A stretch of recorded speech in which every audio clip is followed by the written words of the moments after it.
Además, en el día de hoy terminaríamos viendo que Juan David, siendo apoyado por sus amigos, quería entrar a la habitación de su novia.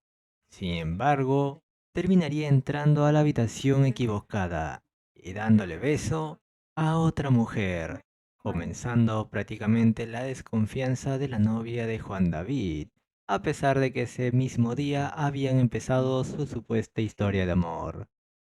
Por otro lado, también veríamos cómo Gloria la pasaría en casa de un hombre, dejando prácticamente sin comunicación a todas sus hijas.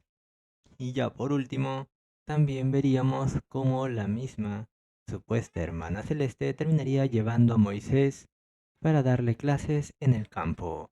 No te vayas a perder los siguientes capítulos ni los próximos videos aquí en mi canal.